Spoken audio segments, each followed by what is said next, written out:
وعن daawadayaal meel walba aad caalamka ka joogtaan ku soo dhawaada wararka isha sirdoonka oo aan caawa daaha kaga rogi doono qaybtii labaad ee sheekada Amiina Al-Mufti. Sheekada Amiina Al-Mufti waxa ay noo joogtay iyadoo Amiina ay ku soo laabatay dalka Urdun oo ay baadi goobayso jacaylkeedii hore ee Basaam. Caawana qaybtan waxaan ku eegi doonaa warbixintii ay ka heshay Basaam iyo warbixino kale oo aad u xiiso badan. Daawasho wacan.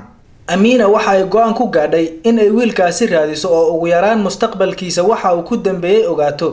magaalada Cumaan ayayna dhan kasta u martay si ay indhaheeda ugu soo aragto ama warkiisa cid uun uga hesho waxaana aakhirkii ka hor yimid run qaraar oo sheegaysa in Basaam uu guursaday gabadhii uu waayo uga daldoorsaday waxay ahayd gabar aad u qurux badan oo ka dhalatay qoys faqri ah waxa aanay hadda ku noolaayeen nolol ay ku qanacsanaayeen iyo xasilooni qoys oo aad u heer sareysa.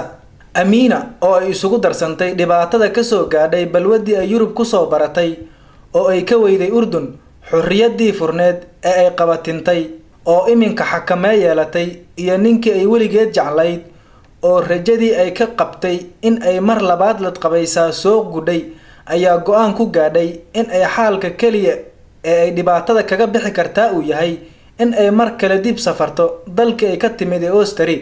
inkastoo ay waalidkeed u sheegtay in ay doonayso dhamaysashada waxbarashada sare ee PhD haddana runtu waxay ahayd in ay qaadatay go'aan adag oo ah in aanay abi dib ugu soo noqon Urdun iyo dalalka Carabta oo dhan waxa ay Fiyeena dib ugu soo noqotay iyadoo 23kii bilayar u dheer yihiin waxa ay Yurub kula noqotay niyad jab calool xumo iyo nacayb ay u qaaday dhaqankii iyo hidihii waalidkeed ku soo barbaariyay maanka iyo niyadda oo kaliya kama ay dhaawacnayn markan ay ku soo noqonayso Austria balse waxa uu dheeraa in ay jir ahaan u gubatay oo ay dusheeda laga arkay in ay weyday barwaaqadii ay ku barbaartay.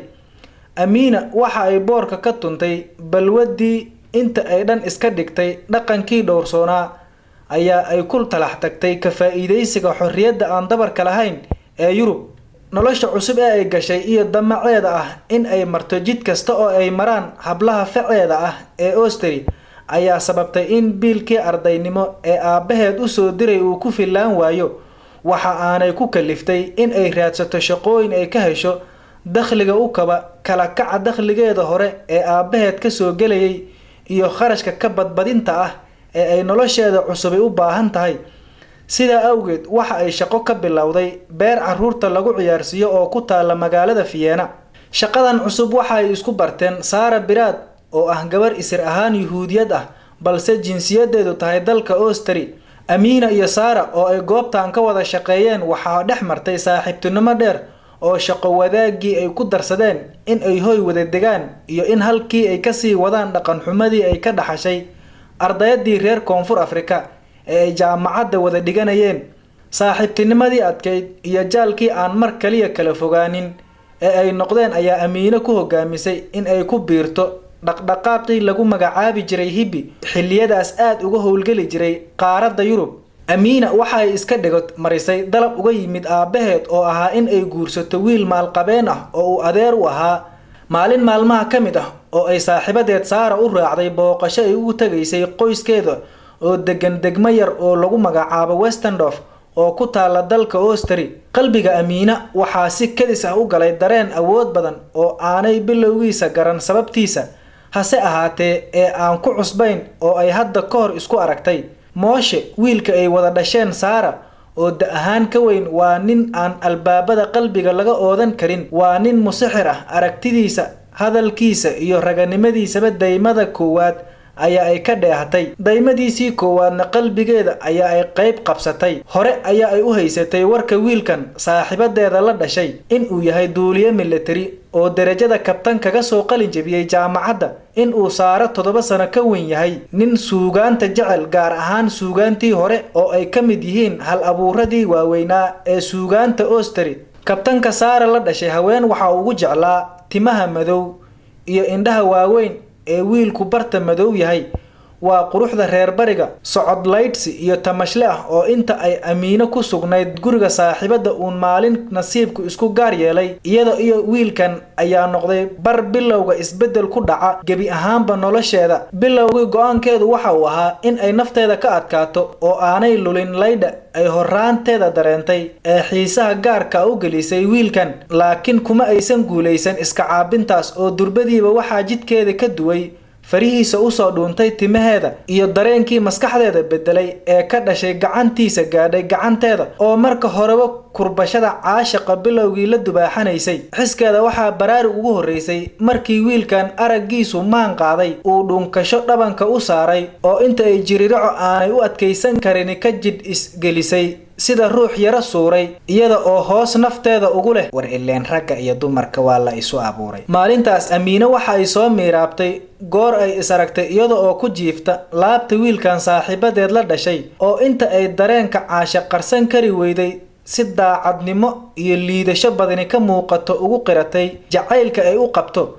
halkaas ayaa ayna ka bilowdeen tallaabooyinkii ugu horreeyay ee xaaraanta ku hagay Amiina iyo duuliyaha Yuhuudiga ahaa iyada oo muslimad ah oo miirkeedu la maqan yahay dareenka ku abuurmay ee sida sibiq ah ugu riday macsida markii miir ugu horeysayna ay dhaqso ugu baxsatay magaalada Vienna. inkastoo ay ku dadaashay in guriga ay ka deganayd magaalada Vienna ee ku yaala jidka Johann Straat Street 2 ay isku ilowsiiso warwarka caashiq ee kulanka xaaraanta ah kaga tagay, haddana taasi waxba uma ay tarin ee meel kasta oo ay tagtay xasuusteeda waxa ay ka tiri kari weyday ninkii ugu horeeyay ee meel kaga dhacay dhowrsoonaanteedii gabadhnimo, laabteedana ku horiyay dareenka dhidignimo. in xasuusta wiilkani ay Amiina ka bogsan weydo waxaa barkumataal ka dhigayay baacsashada ay weyday meel ay ka gasho taleefanka joogtada ah oo uu maalin kasta u soo dirayay si uu ugu sheego dareenka caashiq ee qudhiisa ku beermay ayaa noqday xasuusta joogtada ah oo laabteeda ku sii huriyay dhimbishii caashiq. sida aynu hore ku soo aragnay Amiina markaan ka hor dhaqan xumada waxa ay ka baratay xiriirka isku jinsiga ah ee dumarka. Moshe oo Vienna kaga daba yimid waxa uu ku guuleystay in uu sii abqaalo geedkii caashiq ee uu ku beeray qalbiga Amiina. kulamadoodii joogtada noqonayay waxa ay dileen dhibicda ka harsanayd damiirkeeda, waxa aanay caado ka dhigteen dhaqan xumadii eedu wiilkan ma wada saarna oo waxa hubaal ah in ay iyaduba ay horay uga halowday dhaqankii lagu soo barbaariyay. waxaase uu ku abuuray indho adkaan iyo in ay kun andacooto in ay xaq u leedahay in ay jacaylkeeda qalbiga iyo jidhkaba u furto kuna raaxaysato xorriyadda ka jirta dalkan aan laga danayn dhowrsoonaanta iyo gashaantinimada dadkeedu luulka u yaqaaneen. 5 sano ayaa Amiina ku dhaaftay foof daran, habow iyo dhaqan xumo. waxaa dhaqankeeda laga dheehanayay in ay is-ilowsiisay sababta ay dalkeedii uga timid ee Vienna keentay. si kastaba ha ahaatee ee maadaama oo aanay weli maskaxdeedu u bislaan in ay si buuxda uga hor imaado qoyska, waxa uu warwarka badani ka qabsaday waxa ay qoyska ku qancin doonto marka la weydiiyo cilmiga ay baratay. waana sababta kaliftay in wiilka Yuhuudiga ah oo magaciisu Moshe ahaa uu ka caawiyo in ay hesho shahaadada sare ee PhD oo been abuur ah. shahaadadan waxaa lagu sheegay in Amiina ay dhamaysatay cilmiga daweynta xanuunada jireed iyo kuwa nafsiga ah ee ka dhasha xaaladaha nafsiga ah. sanadku markuu ahaa 1966 ay Amiina mar kale dib ugu soo noqotay dalka Urdun.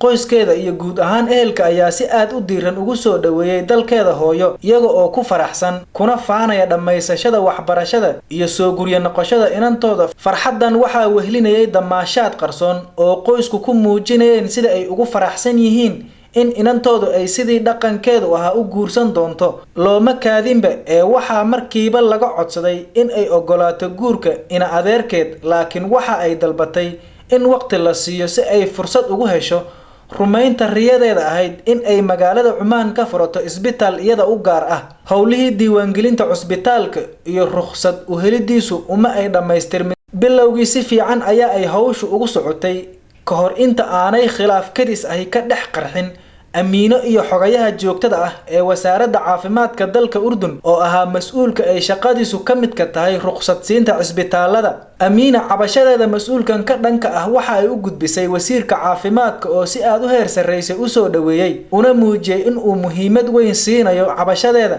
la soo baaro sababta keeni karta in xogayaha joogtada ah ee wasaaradda caqabad uu ku noqdo howlaha ay waday muwaadinada doonaysa in ay dalkeeda uga faa'iideyso cilmiga ay soo baratay oo waliba baahi weyn loo qabo. Nasiib xumadeedii koowaad waxa ay bilaabatay markii ay guddi sharci oo la horgeeyay shahaadooyinka caafimaadku ay shaki ka muujisay sax ahaanshaha shahaadada. Guddigan oo ay shaqadu tahay in ay hubiyaan shahaado kasta oo uu sito qofka doonaya in uu ka shaqeeyo caafimaadka ayaa ka codsaday inay dib ugu noqoto Vienna oo ay jaamacadda ka soo cadeyso runnimada shahaadada. Amiina waxay ogaatay runta ah in aanay shahaadadaani run ahayn, sida awgeed iyada oo ka cabsi qabta in ceebteedu banaanka u soo baxdo iyada iyo qoyskeedana fadeexadi ku dhacdo. Waxa ay dhaqso u aqbashay dalabkii guddiga iyada oo cabsi badani hareysa ayaanay dib ugu safartay dalkii Austria. Waxa ay dhaqso ula xiriirtay Mooshe oo isaguna boholyow caashiq la golongolsanaa intii ay ka maqnayd. Amiina markan ay la xiriireysay Mooshe waxay ahayd sanadku markuu ahaa 1967 waxa ay ku beegneed xilligii Carabta lagu jabiyay dagaalkii iyaga iyo Yuhuudda oo ay carada dadka Carbeed u qabaan Yuhuuddu halkii u sareysay ay mareysay.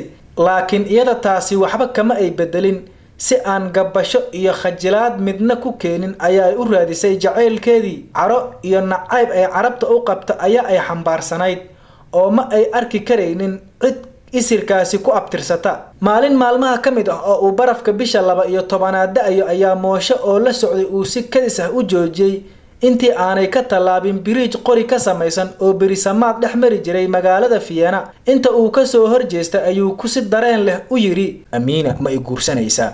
Kama ay fikirin inta ay habsiisay ayaa iyada oo laabta ugu haysa waxa ay si dhaqso ugu jawaabtay, Mooshahaygi aan jeclaayow, iminkaba qoys baynu nahay. Si xushmad leh laakiin go'aamini ku laran tahay ayaa uu ugu jawaabay, guur rasmi ah oo macbadka ka dhaca ayaan rabaa.